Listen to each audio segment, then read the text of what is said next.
It started at the Princeton location. That's we were originally a part of the Princeton location, and um, being able to know that I was going to be involved with people that I had been associated with through church, and seeing the vision that they had, and watching them walk that out, and that they wanted to plant that same principle in Mount Olive.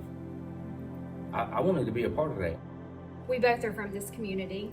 We grew up, my parents and Trampus's parents lived right within 5 minutes of where we are now, and obviously close to UMO as well. So we, like Trampus said, we loved the bridge and the vision.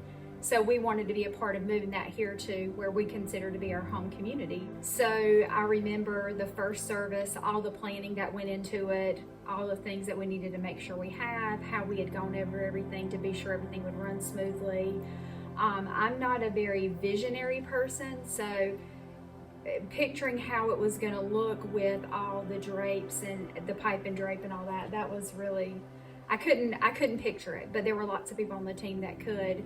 And I just remember how much work it was, but at the end of the day, just how great it felt that we put all this work into it, we put all this planning into it, and that it was a great experience, that people came and just from the start, I feel like they really enjoyed it. It was something that was really needed in the area. So I started attending the bridge over 3 years ago. It was a friend that invited me to come. They said, I really think you're going to enjoy it. It's a change. It's something different. So I grew up going to a very traditional, in your pew, got your hymnals out, up, down, up, down, up, down, the whole 9 yards. And so coming into the bridge, at that time it was at the college. So it was a very different experience. You're going in the auditorium, they've set it up. Every Sunday they have to set it up and break it down. So it was all just eye-opening to see something that was such a different experience. And it was wonderful. My first experience, I was a little nervous, I guess. I didn't know what to expect because I came from a different type of church than what I heard the bridge was. So, but my heart was open to a new experience. People I've known for a very long time, friends of mine, has started attending for the bridge over the last several weeks and months before I started coming. And they fell in love with it from the start, and so I decided to go ahead and give it a try. And I felt welcomed as soon as the moment I stepped onto the parking lot, as soon as I pulled in and was greeted with a wave, and then me and the kids got out, and it was just people with handshakes and just the college, so they led us to our seats, and it was just, I enjoyed the atmosphere. The worship team was something that was new to me, and then just I could tell it was in a place where people loved Jesus. Okay, the first time I came to the bridge was about 2 years ago. And I remember as soon as you walk in, everyone was so kind and so generous and so welcoming. And I remember I sat in the back because I was nervous. Everyone treated me like family from the moment I walked in the door. I could tell that they truly loved people and truly cared about them and loved what they were doing here at the bridge. Whether it was the mission, serving, whatever it was they were doing, they did it with their whole heart. And most importantly, I knew that they loved God and wanted to point others in that direction. I first came to the bridge because my sister was coming to the bridge, and Miss Brenda actually already had me hooked on BSM. The first thing I remember about that day was the guy in the parking lot with the Mickey hand.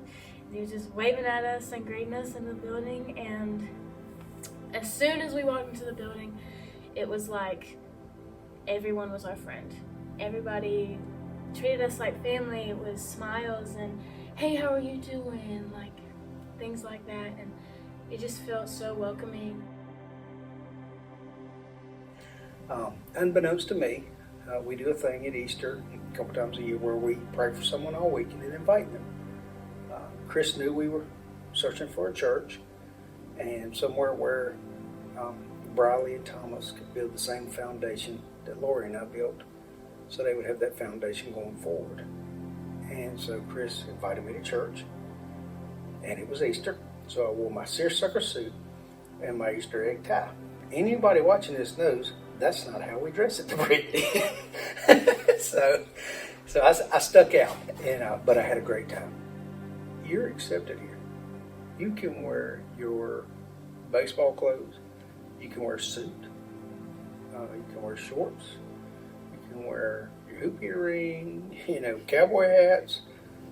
We don't care and we don't judge. And I like that. So I remember baptism day. It was such a special day. I was able to do this with my church family and my actual family, and we were able to just come together, and it was just that declaration of, this is who I am, this is what I want to do, and this is where I want to serve. We bought scuba walls, right? And I was in the hallway with an iron on the floor, ironing the scuba wall. And Pastor Andrew came in and he took a picture of it. And every time it shows up on his memory or whatever, he'll send me that picture.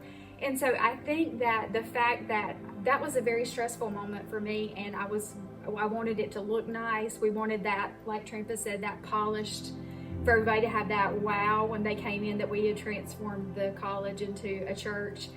And I really just wanted to throw the scuba walls away. And so it's just funny, but the fact that we could laugh about something like that, we really were putting so much effort into making this great, but at the same time, in a moment like that we could just laugh about the fact, because I was really frustrated, and that it became a joke. That's what family does, For me, the bridge was a place of healing.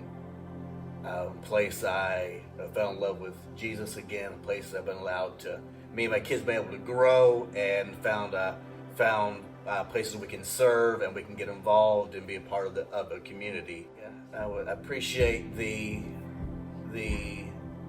Kentucky missions trip, and how they go and serve every year, and how we help out with school supplies and stuff, because my boys were able to go this year and they had a wonderful time, and they got to experience like-minded believers being able to serve, and they just fell in love with serving God and be able to grow and find something that they enjoy and want to continue doing as well. I would say that the bridge is very welcoming.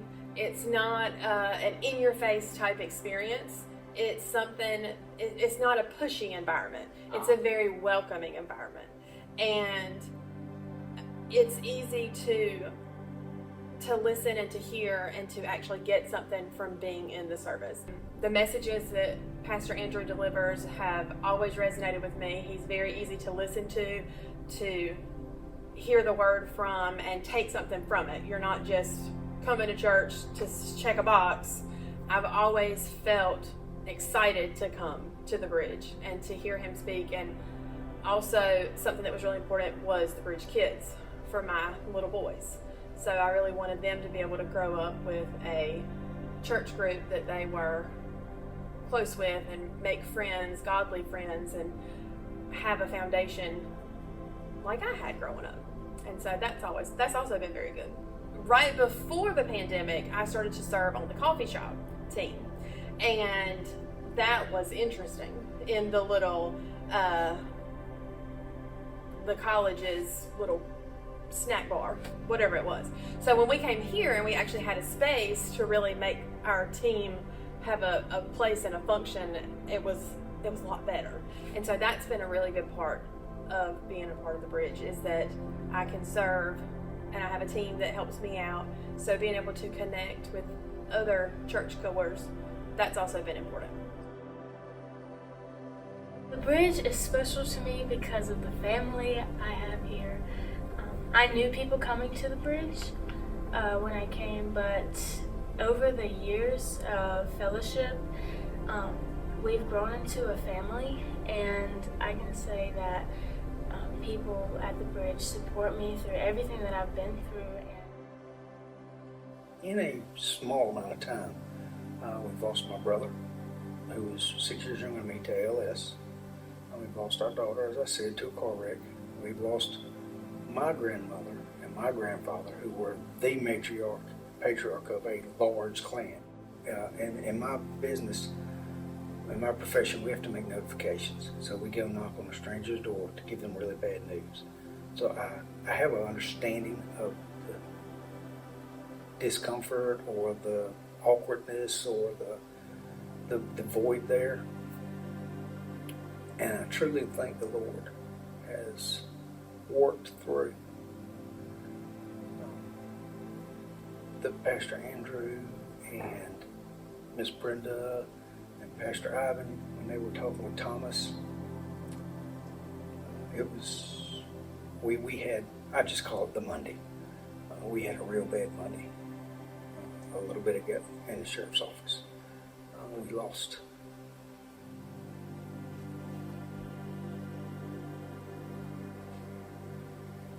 lost a good man, and 2 others were wounded. And it's so funny because I know how y'all talk in the groups and plan things. And the sermon series on grief failed right after that. So, I mean, if you don't think that the good Lord is moving in this church, come talk to me. I'll tell you. That helped us. And there were things in there that helped out with the ongoing dealing with Crystal and Brian. Because folks always tell you it'll get better. And it didn't get better, it just gets different. But if you have that relationship with God and you have that church, it's not a cocoon, but it's more like one of those big bubbles that you put the kids in and they roll down the hill. If you've got that church around you, it will help you. You may get jostled around, but you're going to come out on the other side fine. And the bridge has helped us to continually process the loss. And where do we go from here? And what do we do? How does it affect us? How can we help someone else? Well, we don't touch a lot in law enforcement. I mean, I do, because I'm a hubber. But when you're walking out of church and you're in the back and folks are saying hey and all that gag and dropping your connect cards and all, it's a nice place to hug. So there's been more fist bumping and more hugging, and that's been very therapeutic and very Christ-driven because of the bridge and how it's helped our family and my blue family. When I'm at this church, regardless of if it was at UMO or here at Dudley Christian, you just have this sense that they want you to be able to connect with God however that transpires for you. They want to be a vessel or an avenue for the Lord's work to take place however He wants that to be for the individual. All of our memories and the reason that we love it here so much is because of the people we serve alongside. Like when I see my leaders and the other Bridge Kids volunteers that I've formed that bond with, you know, it makes my heart happy. And so don't just come and sit and enjoy, but then get involved, because that's how you really get to know people and really get connected. Because in a time where you have need, your church family will come and rally around you. And so that's certainly been true for us. And then how those people that you make those connections with point you to God constantly.